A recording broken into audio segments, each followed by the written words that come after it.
Great. And Allie, can you tap to the next screen? Sure.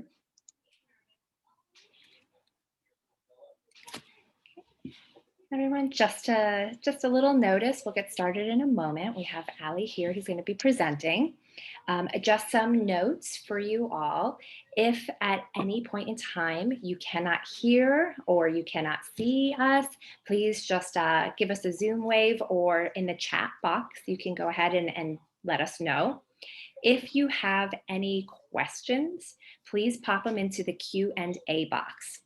We'll open up for questions at the end, so go ahead and use that Q&A box. And also, this webinar is recorded and the replay will be emailed. So if you cannot stay for the whole thing, don't worry about it. The replay email will go out. On the next screen, you'll see if you are looking for a CEU, it's been approved by the CDR. So 1 credit has been approved, and there's some more details. Let's see.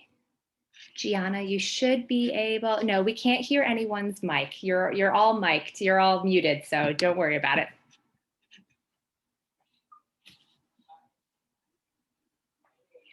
Great. Allie, you want to go ahead and tap the next screen for me? Sure. This is just a little bit more information on the continuing education credit. Again, in the replay email, I'll include the link to your certificate. And so the suggested learning codes are here. They're also on the certificate. And if all you have to do is download the certificate and pop in your name and your academy number. So you'll be able to save that for your records.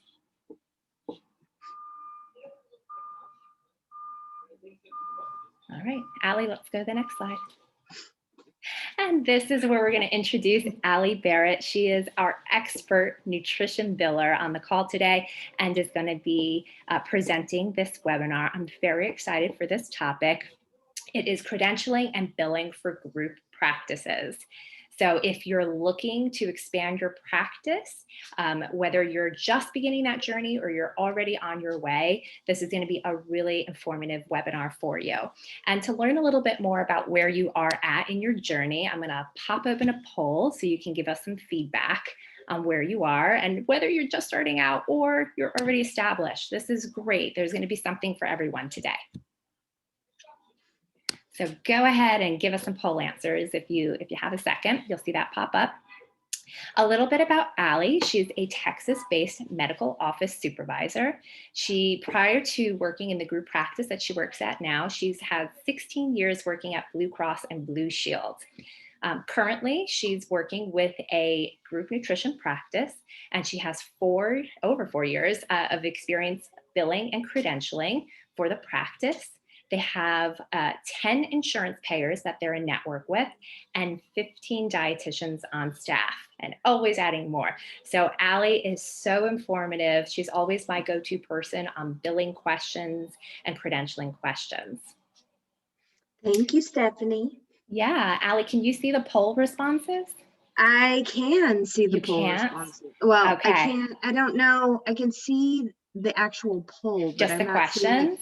Yes. Okay, cool. And just to let you know, so you know who you're speaking to today, it seems like about half of our audience here, they're still a solo practitioner, but they're interested in learning how to get started with that credentialing process.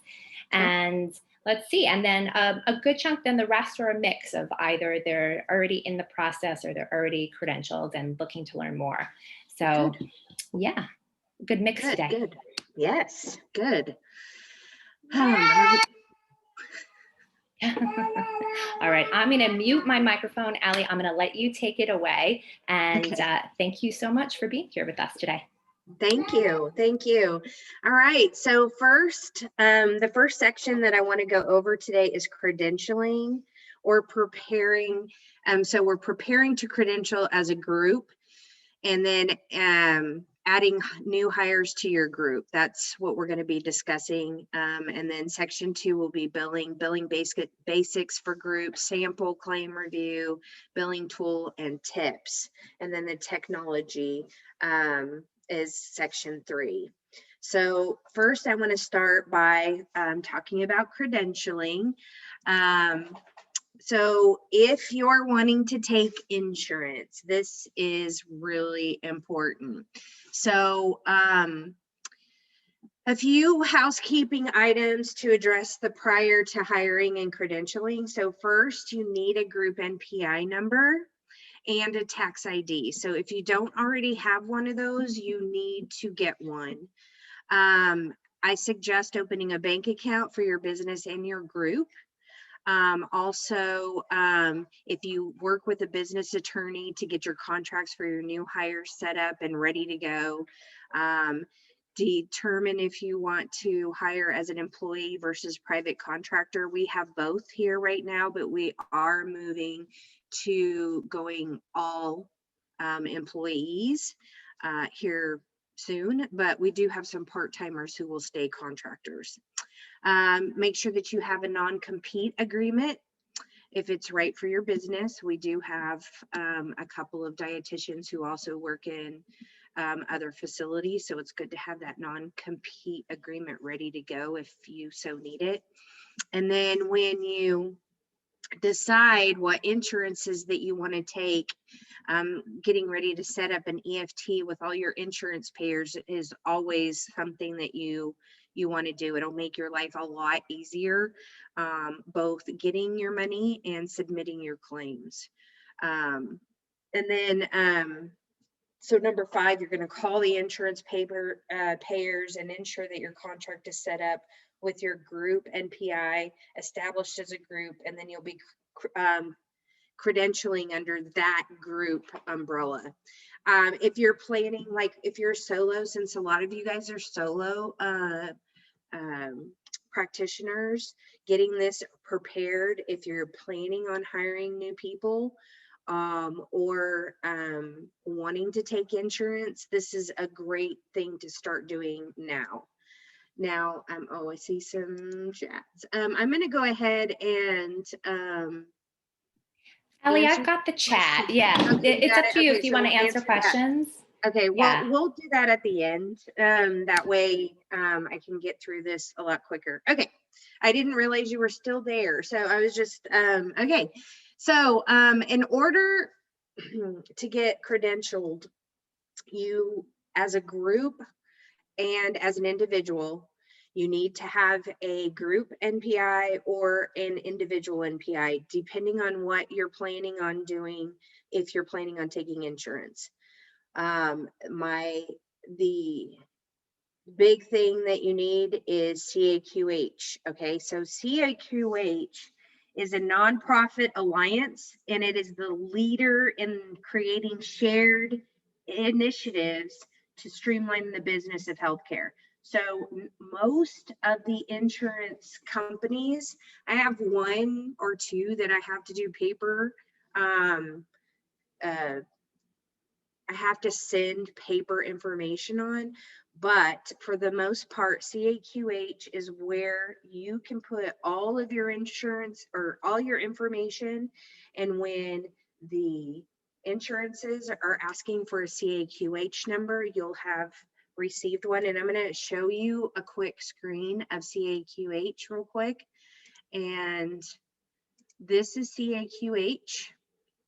And when you sign in, you're going to put in all of your information. And when I mean all of your information, I mean all of your information. So your social, any employment you've had, if you have any gaps, you must put the gaps in. If you had a baby or you're in school, all those gaps need to be in there. All your information, your license, your liability insurance, all of that is housed in CAQH, okay? The cool thing, I always tell the interns that come into our office that I don't care where you are in your life. I really think CAQH is a benefit to you no matter where you are. First of all, it's free to you. And number 2, you house all your information in there, so it will send you reminders. Hey, your liability insurance is getting ready to expire. You need to renew it. Your license is getting ready to expire. You need to renew it. So it's a good place. Even if you, personally, I think that even if you don't want to take insurances, it's not going to hurt to sign in to CAQH, because if you can keep all of your stuff in one spot, because you'll upload it and it keeps it on file for you, you can keep it all in one place so it's not lost.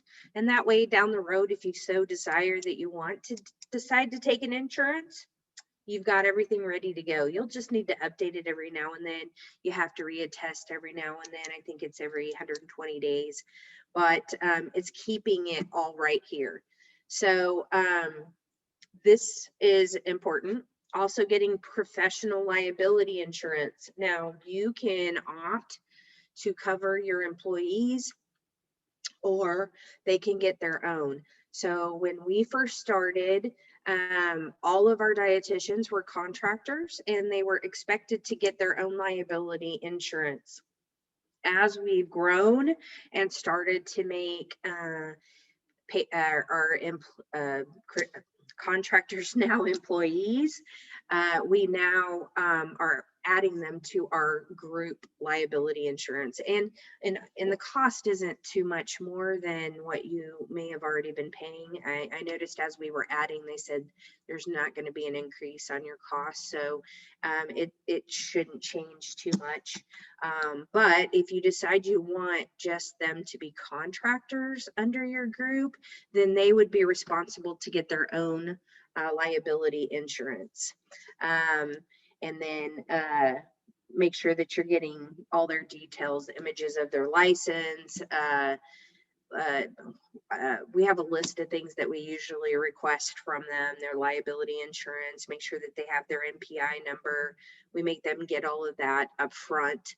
And then that way, when I go to credential them, I already have their social security card, their driver's license, and I keep track of all of that. Now you could do, I mean, if it's just you and one other person, or just you know, you guys can take care of your own CAQH, but as you continue to grow, you may have to hire somebody who's able to do all that, because you're going to see that you don't have time to keep up with it. So, but if it's just yours, you might be able to.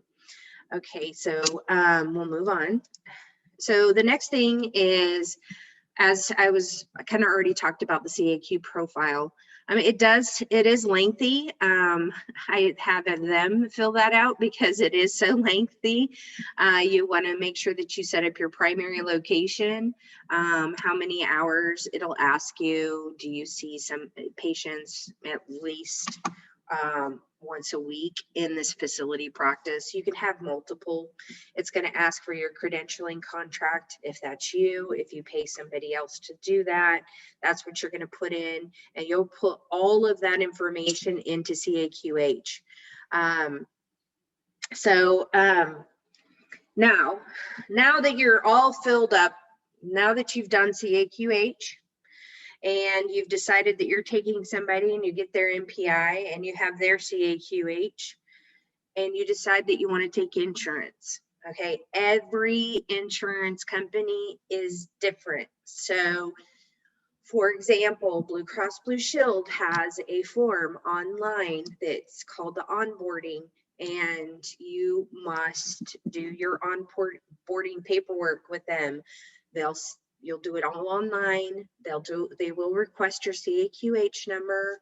You put that in there with all the other information that they want. They do have a roster that you can download so that if you have multiple people, you can add them at that time. Everyone is different. Cigna, I call them and add a dietitian.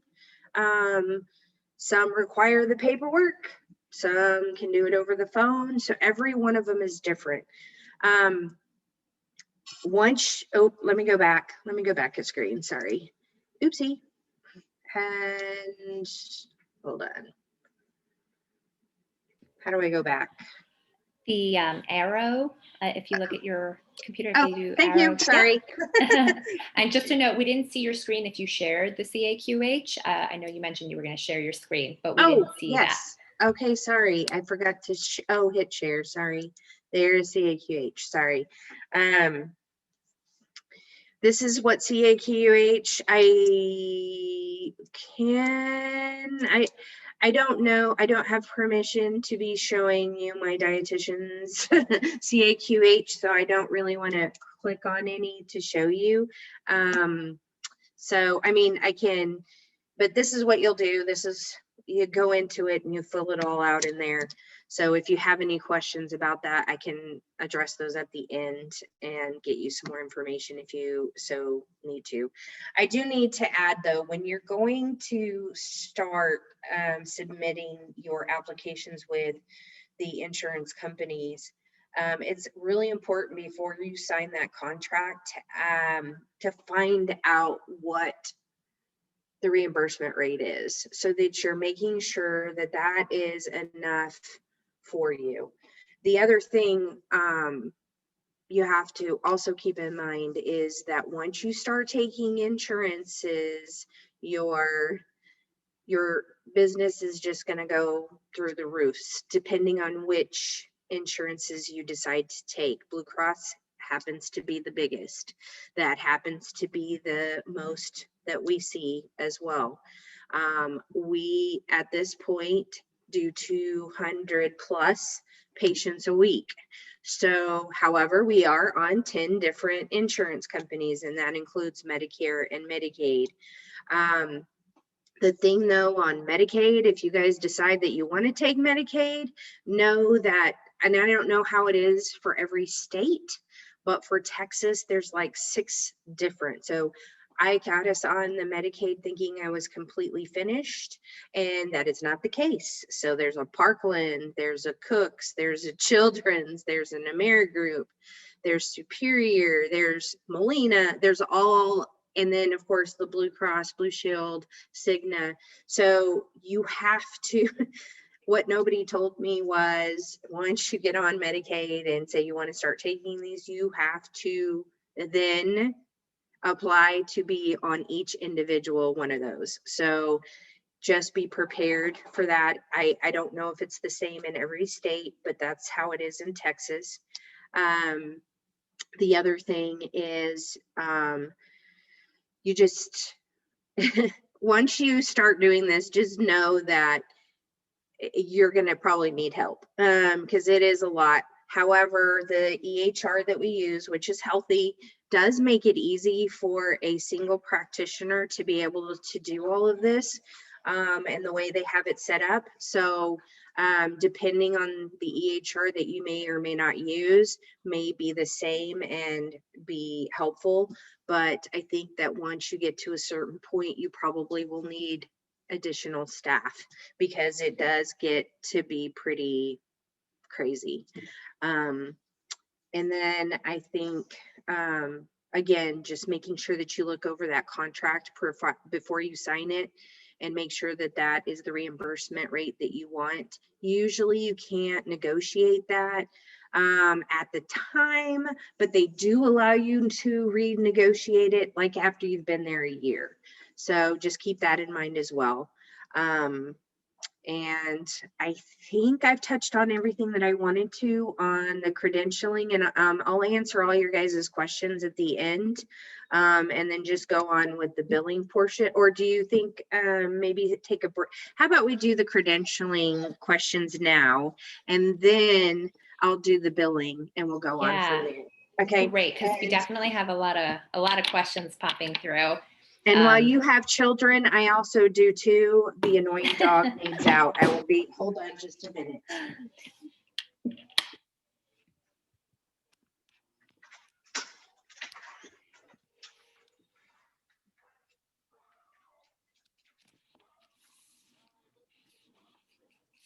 Yep, just bear with us 1 minute, everyone.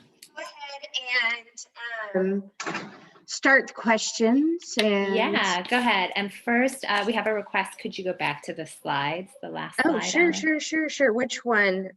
Sorry, I'm trying to share the screen. Here you go. This one or? Yep. Or this one. Great. Well, let's stay here.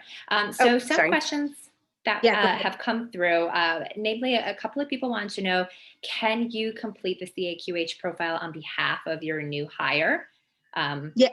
Yes, I do. Well, you can. Let me rephrase that. Yes, you can. You need to have them. I mean, you can. I know that some offices do that for their patient or for their employees. It is a lot, though. I mean, honestly, that's kind of why I have my staff do it for me, because or do their own for me, and then they give me their password and their sign in, and then I keep track of everything else from there, because it is crazy. That's a lot. It's a lot of information, but you can enter it for them. Yes.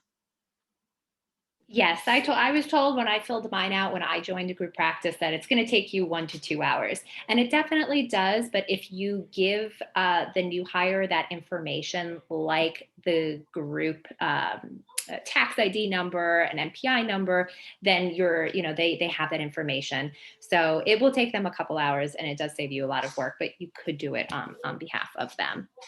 I also just wanted to say, in general, I know that there are a lot of questions here for Allie specifically about how to contract with specific insurance payers, like how to get in network with Blue Cross Blue Shield. That is not in the scope of this webinar, and we can see about how much time we have at the end. So we're going to limit the questions right now just to specifically ones pertaining to billing as a group practice or credentialing a new hire. Allie, just a general question, if you want to quickly answer this. A Sure. lot of people, we had put EFT on the slides, and a lot of people want to know just what EFTs are. It's electronic filing technique, and I may be saying Electronic funds transfer. Funds transfer. Yes. And so if you have that in, when you get credentialed, anything, you want to do everything electronically. You want to be able to submit your claims electronically and get your money electronically. It saves you a lot. If you already have the funds transfer in there, as soon as you get paid, it goes directly into your bank account. So that's what the EFT is. Yep, a great question. If you already have your Caqh set up, sort of like you're an individual, you contract with insurance, Allie, do you know if there's anything they need to change within their personal, their profile in order to then add new providers to their practice? No, not to your individual. No. Caqh. Now, just know that when you add this new hires to your practice, that you make sure that you get their Caqh number, though, and keep record of it. I mean, they can keep track of their Caqh, but if you're going to add them, you're going to need that Caqh number, and you're going to need their NPI number. But no, there wouldn't be anything to your personal that you would need to add. Another question popping up, I think that this is probably a question a lot of people have. If you're already contracted as an individual with insurance payers, is it easy to switch over to a group contract and start adding new nutritionists under your umbrella? Allie, you can take it from there. I don't know if you remember or you have knowledge on there. Otherwise, I could share some insights. So the group was already created when I started. However, I know that for Blue Cross initially, I would add the dietitians to her group NPI number. But they came to me and said, hey, let's do a group contract so that it makes it just makes the credentialing quicker. So they came to me with that, and so it does make it easier. It makes your credentialing time cut back tremendously if they do that, but it would depend on the actual insurance company. Sorry. I think I answered that. Yeah, and I think that if you already have individual contracts, it would be great to just call the payer. Yes. and let them know that you know, what are the options moving forward, that you want to start adding new hires to your contract. So I from what I've heard, it varies very much based on the payer as well. Yes, it does. And I think that once you have your network You can email the network group. Most of them have a group email that you can send your questions to, and then somebody will get back to you and let you know how to go about that, but they are all different, so I can't give you specifics. Great. And let's see, I think we've had a lot of questions, but I also want to make sure we have time to go through the billing portion of this. So everyone, we're going to go on to the next section. We're going to talk about billing. I'm going to let Allie take it from there. If you have questions, please put them in the Q&A box. The chat has a lot of messages, so we can't sort through that. But pop your questions in the Q&A, and we'll try and get to as many questions as we can at the end. Okay, billing, my specialty. Information at the beginning. So collecting the right information from the client when billing insurance is crucial to get full coverage. Again, Healthie that we use gives us the opportunity to put legal name versus what they go by, which will make a huge difference. If you do not have the right legal name, they will reject your claim. Okay, so all the information that you get must be in whatever system that is that you're using to submit your claims. You have to have an address. So if your patient does not fill out their paperwork, I kind of have my staff, when they're submit, we send reminders to fill out their paperwork. We give them 24 hours. We also say that, look, if this paperwork isn't completed, not only does the dietitian not know exactly what you're coming in for, but if we don't have that information in there and we go to bill, you may be responsible for the entire visit. Sometimes that makes people fill out their paperwork. So make sure that you have all the correct information. Exactly what are they coming in for? Because some insurances may or may not cover a certain diagnosis code. So you want to make sure that you get all of that information. Z7 1.3 is going to be, if you are a dietitian, your best friend for Blue Cross and Cigna. Z7 1.3 is dietary counseling and surveillance. And if you Google it, it encompasses every diagnosis under dietary counseling and surveillance, from EDs to diabetes to gastric issues. Okay.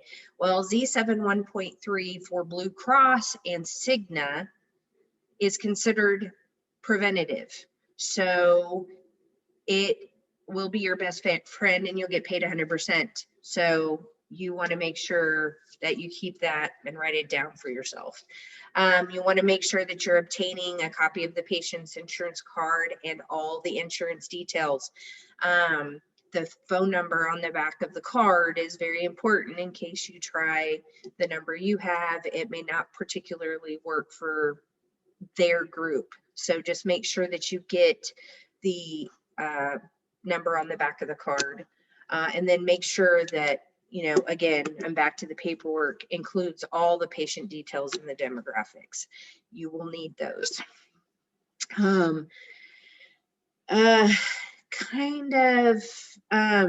A few steps to take when you're filling out your insurance claim for your group practice. So if you have a group practice, you want to make sure that you have the group number in the appropriate spot, but the rendering NPI in box 24J.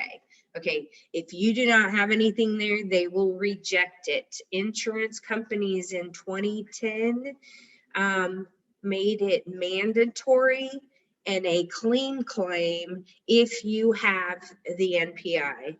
They can reject a claim if they do not have that. So please make sure that when you are processing a claim, that the rendering NPI is in box 24J. We do have a picture of an actual claim form, so I'll show you where that goes when we get to that slide. So just be patient. So that's huge. Okay, so if you want to make sure that you're getting paid, that is how they pay you, is with your rendering NPI, which again is why it's so important to have that if you're going to take insurance. Oh, well, here's the slide. Here's box 24. This is where that slide is. If you're using a clearinghouse or a EHR, they will probably have it in here so that when you enter in your information, it automatically populates. If not, you might ask them if that's something that they could maybe provide for you. So this is the box 24J on a HCFA 1500. So in our system, the rendering provider is Melanie, and here's your NPI number, and it will automatically populate for us in our 1500.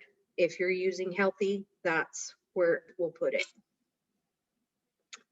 So for group practices, you have to make sure that you have the group NPI number and the tax ID entered in there. And here are where those are located. Again, if you're using our Healthie's EHR, it will automatically populate that for you. With your, if you're using another one, it may not look like this, but your all 1500s look like this. So that hasn't changed. The federal tax ID number goes here, and the NPI numbers will go here for the group. I don't know if you can see that. 32A and 33A are where the group NPI numbers go, which we'll get to that in this coming screens. So like I said, if you're using an EHR system, it's going to be so much easier for you because it automatically populates all of this for us. So I don't need to. I do double check sometimes to make sure I have it filled out. I have come across a few times where we did not fill in the NPI number onto our Healthie application, and then it didn't put it on our claims. So you make sure that you're filling all of that out depending on which system that you're utilizing, that all the information that you have is inputted correctly. And if it does transfer it over to you to a 1500, this is where these will show up. Now, if you're doing them by hand, these are where you need to put these boxes. I mean, what you need to put in these boxes, sorry. You want to make sure that if you have a practice that has multiple locations, that you're indicating the location of the specific provider. We have 2 locations. So again, with Healthie, we're trying to make this as broad as possible for all users, but of course I use Healthie, so it automatically populates all of that for me in our on our 1500 screen. And here is 32A again, and 32A here. The address will be right here. Both the addresses will be populated here with the actual physical address, and then the NPI number, and will be in both of these boxes here. And then, did I already do this one? Yes. Okay, so just the screen again. See how the address is here for the billing provider? It'll populate it here in box 33 or 32. And then paying your providers. To ensure your claims get paid to the group, you can set up your contracts as a group and have that EFT established. And that way, when you get the electronic remittance that'll go into the group bank account, and then you can pay them. We do it, well, the way we were doing it with the contractors, they would send us an invoice on what they saw versus in initial versus follow-up, and then they had a rate that we would pay them based off of both of those, and then that's how we would pay them. You can also, if you're, now we have made them, they've gone from contractors to now employees. And so now they are hourly. Now, if they're a private contractor, they're going to handle their own taxes. So make sure that, and they will receive their 1099 and handle that themselves. We have, we still give out 1099s to the contractors, but now that most of ours are employees, it just makes it a lot easier to handle everybody the same way. So it's however you want to do it. I don't handle paying the providers, so I'm not sure if I'm really thinking that the reason why we're going to strictly or to make them actual employees is because I think it is easier for everybody. So just FYI, however you want to handle it, whatever makes it easier for you, that's where you can go with that. Now, to the technology, are we talking about, Stephanie, correct me, are we going with Healthie here? So do we want to answer the billing questions? Because I'm sure there are plenty. It's just a quick slide, Okay. Allie. So if you want to just talk about some of the things, yeah, to make it easier for billing. Yes. Okay. Sorry. I slept since I read it last, so I apologize to everybody. As you expand your practice and you do credential new hires and expect to see an increase of amount of verification and billing work needed. So something I didn't mention or in an earlier slide is just know that when you take these insurances, my suggestion to you is for you to verify the insurance yourself. Okay. I do know that in the Dallas area, there is a single dietitian who does have her patients do it, and she gives them the instructions on her website on how to do that. And that is all good and well. We all know that not everyone is going to possibly give you what they actually got, or if they really did call their insurance company.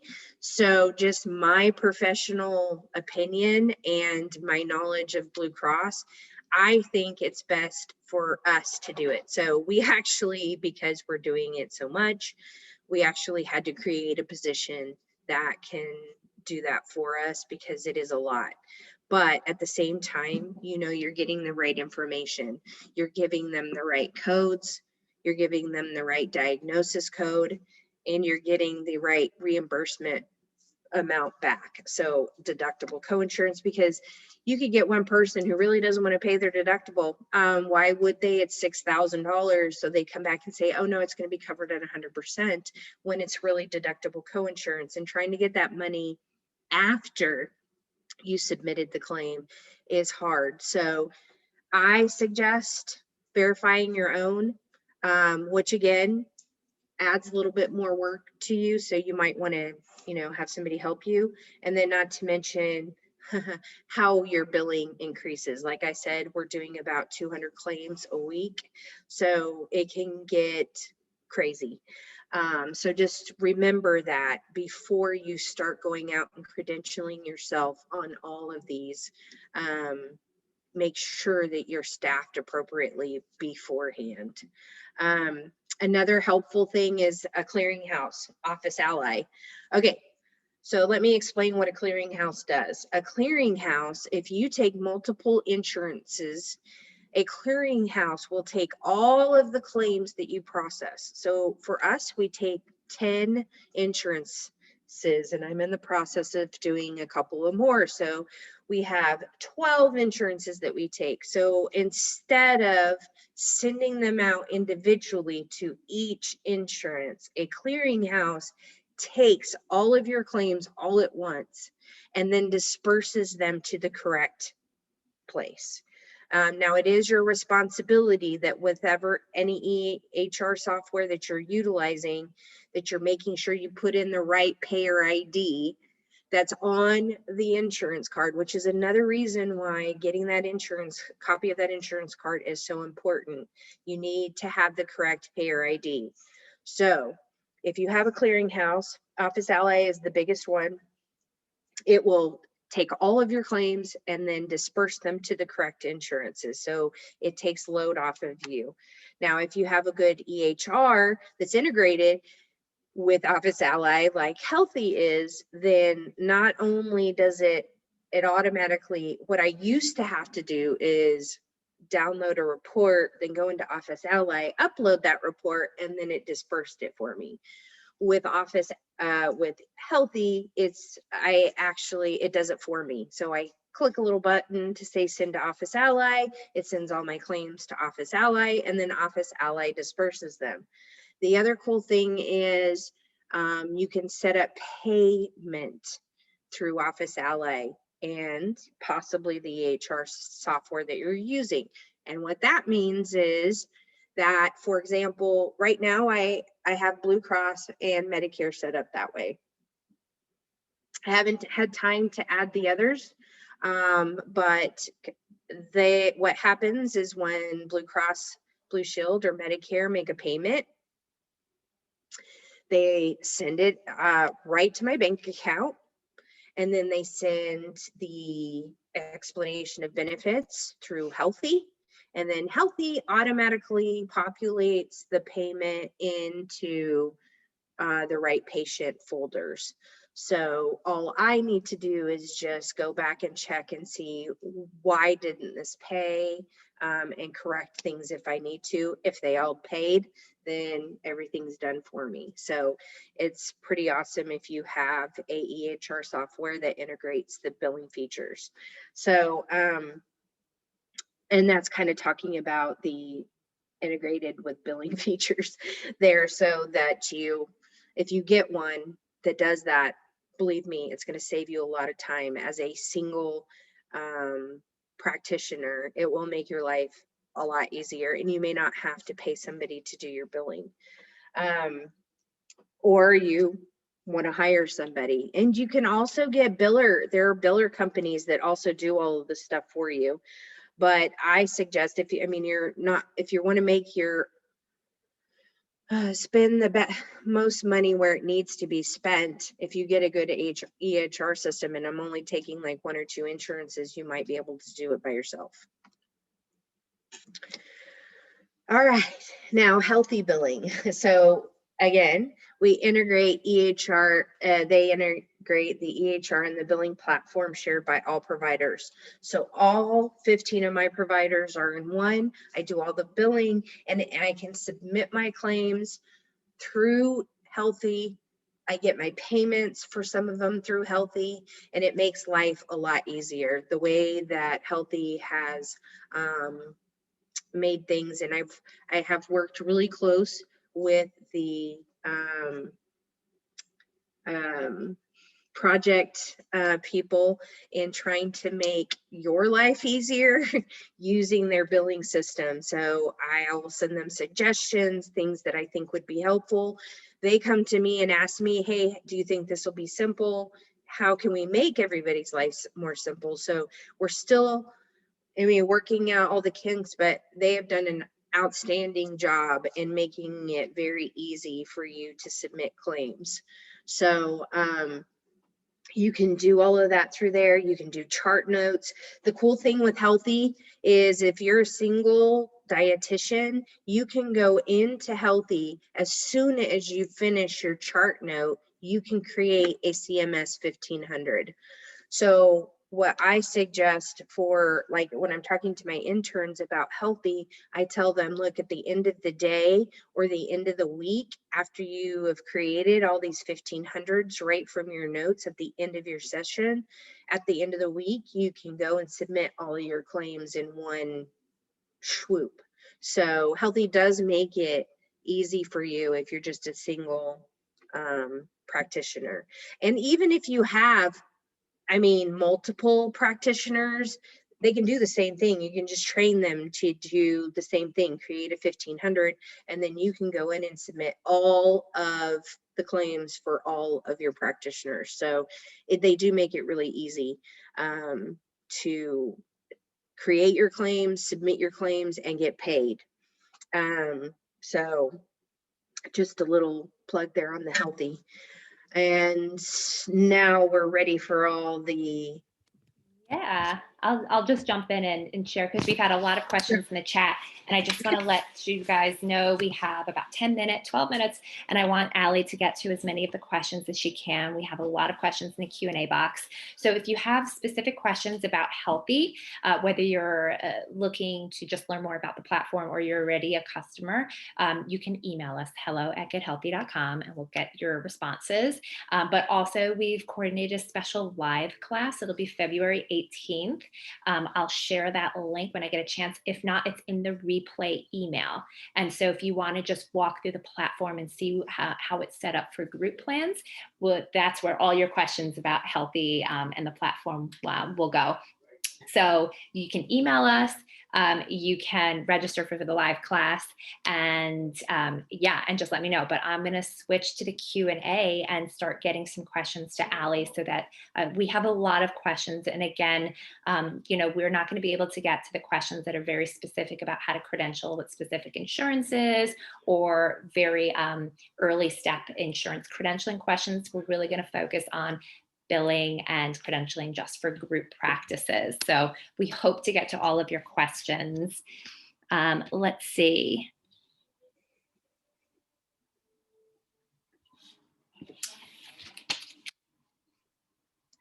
Okay, there was one general question which I thought was really important to know, Allie. Yes.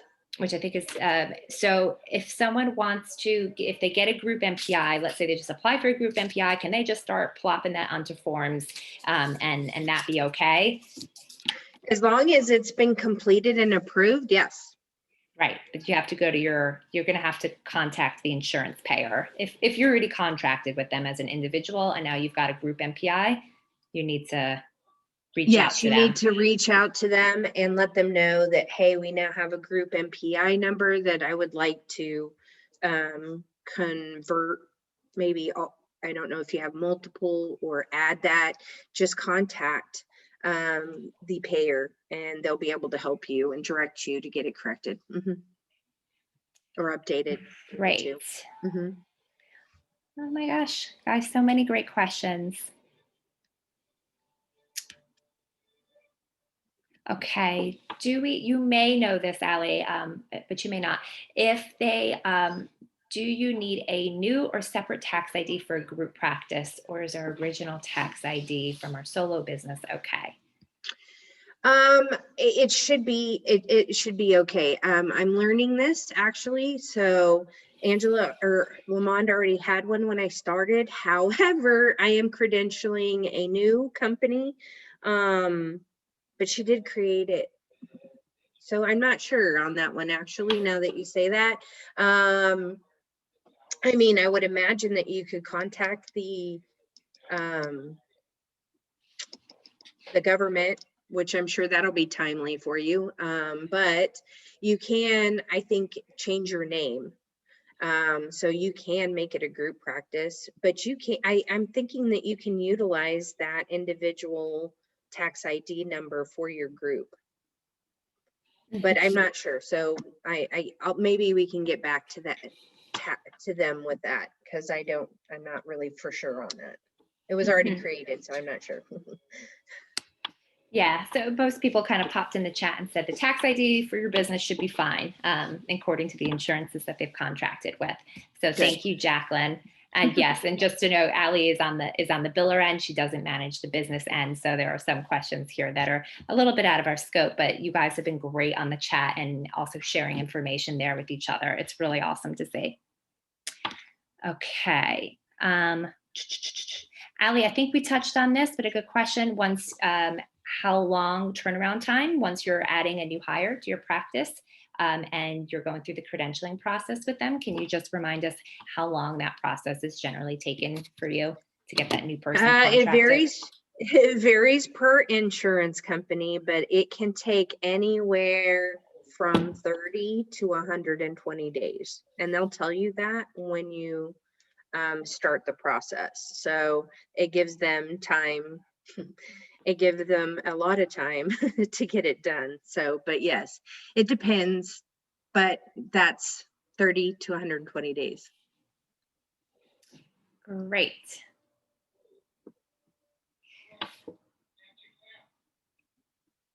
Sorry, Allie, bear with me here. No, I'm kind of looking, but you make the decision. Yeah, you guys have a lot of good questions. Allie, if any jumps out to you, you guys have a lot of good questions, but we're trying to keep to the questions that are going to be in scope here.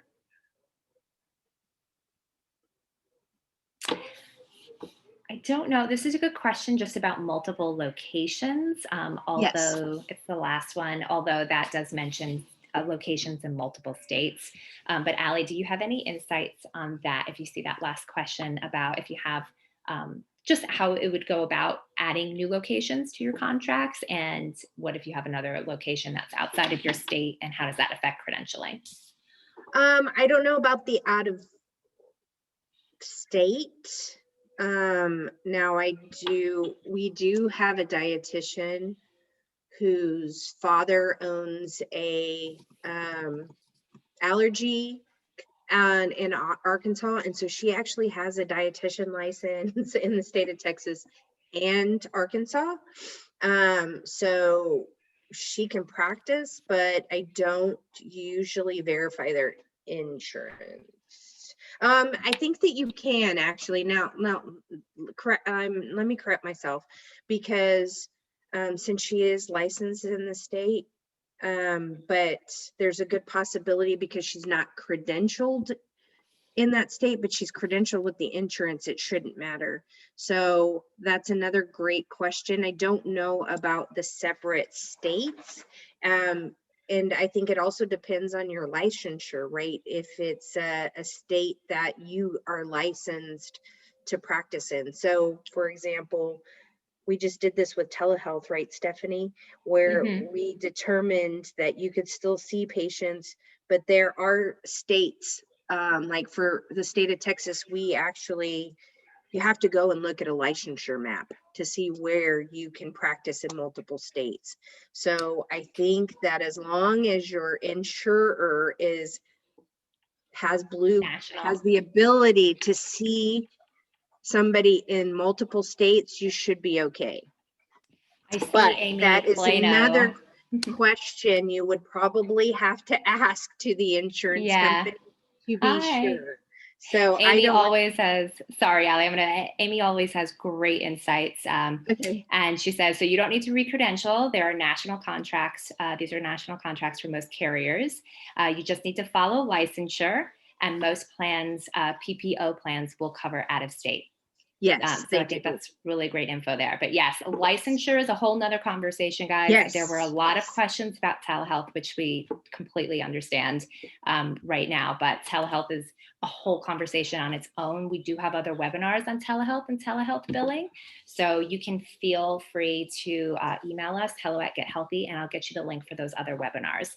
But yeah, we're not going to be able to cover all the telehealth. And thank you, Amy, for your insights there. Yes, Amy, thank you so much. I thought so, but I always hesitate on answering the question for other states because I strictly am a Texas credentialer. So yeah. And once we get into multiple states, yes, it's a little tricky. Yes. But one question that is related to virtual, which I thought was a great question, Allie, when we're credentialing new hires, do you have any right now that are not in the office? They're working from home or working remotely. Can they credential on their CAQH and put their home address? Yes, I would say that they would be able to. Now I'll tell you that when I put that address, they all put, when you go in there and you're submitting the claim, when you're in CAQH, you're already putting your personal email. Now, if you're putting for your actual place of business, I'm sure you can put that in there. I always use billing. Our billing address is what goes there. So technically it's still coming from our address. So our address is in there, but I don't see why you couldn't put your personal because you're telehealth. So, and a lot of people, did notice if you have a group practice, you're going to need an address for that group practice. And it probably shouldn't be your home address, but you can get a virtual office and an address there. Amy also shares some insurance companies will not allow home. Some will, some won't. So think about getting, if you're going to start a group and hire new hires, I would encourage you to get at least a virtual business address and have an address for your practice. Yes. That's not your home address. Mm-hmm. And every payer is different too with this, because I've noticed that some say they don't want a PO box either. So I've seen that as well. Be check first before, I mean, you can always go in there and update your CAQH with the right address, but I would, ask these questions prior to start your credentialing process with them. Allie, this is a good question, just general question for those who are kind of new to the insurance world. How do you find out who your network representative is and the person who you're going to be calling and helps you with your contracting, your billing? As an expert biller, do you have any insights here? So most of these insurance companies have one email for all of your credentialing, and then they have one email for all your billing. So they have it, like for Blue Cross for Texas, we actually have a Texas provider email. We submit it to them, and then they move it to the right person to whom handles your contract. And if it's something that they can answer in a broad answer, that's how they'll do it. But if you go to the website, most of them, I would say all of them actually have an email address specific to your credentialing needs. Also, when you call in to verify insurance, in some cases, they actually have an extension. So they'll say, are you calling for billing, eligibility benefits, pre-certification, credentialing? So you can also call in to all of them and just say, hey, this is my business name. Can you give me to who handles my contract? And it may just be one email that handles all of them. So, but they all have it online, an email, or you can use the phone and have a line that you can call. Great. And then last question, I know that we touched on, and I know that we're at time, but I figured that this is going to be a very common question. Allie, we talked about this and how we want to respond. So I'll give our response here. But if you're credentialing, you're waiting for your new hire to get credentialed, do you have them start seeing patients? And, generally there's two approaches here that we would suggest. But one is you can have your new hires see self-pay clients in the meantime while you're waiting for them to get credentialed and have those contracts set up. But alternatively, you can also have a supervising dietitian be present for those sessions as well. Some practices may do it differently. Some may have them see patients in the meantime or not. It's really going to be up to your call and what's appropriate. But there is a couple of ways to handle it while you're waiting for your new hires to get contracted. Unless you have anything else to add to that, Allie. No, you answered that perfectly. Great. All right, guys, I know that you have so many questions, and we definitely have other resources. So I would suggest that if you check out Healthie, there are a lot of guides. So if you go to blog.gethealthy.com, I'll pop it in the chat for you, because a lot of our previous webinars, I'm going to put it blog.gethealthy.com/guides. And I do have one more thing that I just thought of that I didn't mention. I do want to say also that when you go to get yourself credentialing, there's a lot of times they're going to tell you the panel is full.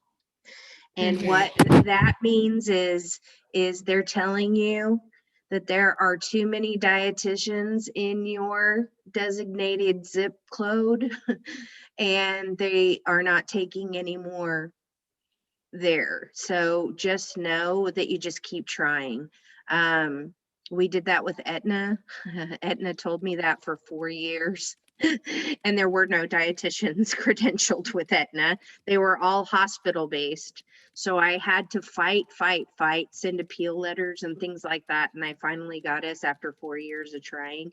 So just know that if you do the research and see that there isn't, you can appeal their decision. But we didn't mention that. So I did want to touch on that too, because I didn't think of it when we started this, and I did just now. So just know that you can fight and appeal any, decision that they make on whether or not they do or don't credential you. Great. Thank you so much, Allie. Thank you for everyone who attended and shared such great insights in the chat. It's really wonderful to see such a supportive community. And I'm so grateful and happy that we can share this resource. If you have questions, we're going to send out this this replay and your certificate in an email, including the link to the Healthy Live class. If you want to learn more about the Healthiest Group Plan, you can email us at hello@gethealthy.com, and also check out blog.gethealthy.com/guides for all our past guides and webinars on similar billing topics. So I hope that this is a place where you guys have learned something, taken something away. Allie, thank you for your time. And, no problem. Have a great weekend, everyone. Yes, everybody have a great weekend. And I'm sure that any other questions, they'll come and reach out to me for if you need any additional answers. Sorry. Yeah. All right. Thanks, everyone. Take care.